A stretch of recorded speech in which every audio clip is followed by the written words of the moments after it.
ह्रीं ह्रां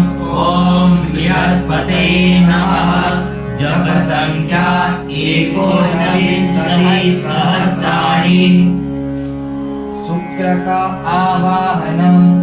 ॐ ह्रां ह्रीं द्रौं सः ॐ भूर्भुवः स्वः ॐ अन्नात् परिश्रुतो रसं ब्रह्मणाप्यपिबच्छत्रं पयः सोमं प्रजापतिः ऋतेन सत्यमिन्द्रियं विपानगुं शुक्रमन्धस इन्द्रस्येन्द्रियमिदं पयोमृतं मधु।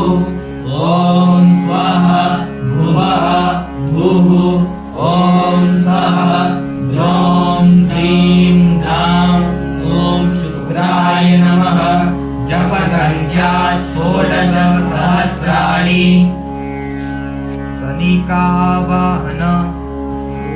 ॐ ह्रां क्लीं ॐ सः ॐ भूर्भुवः स्वः ॐ शन्नो देवीरभिष्टय आपो भवन्तु पितये संजोरभिस्रवन्तु नः।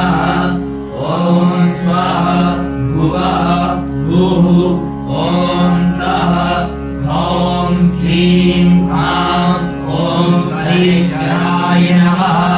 जपसंख्या 23 राहुकावाहन।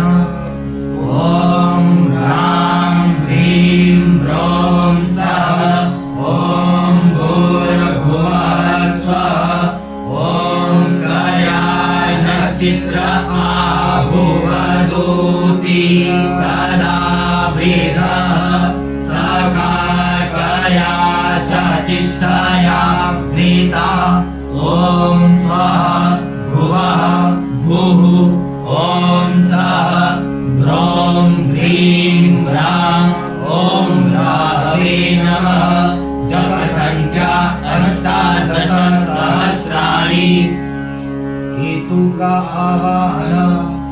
ॐ ह्रां क्लीं द्रौं सः ॐ भूर्भुवः स्वः ॐ केतुं कृणवन्नकेतवे पेशो मर्जा अपेशसे समुखद्भिरजायथाः।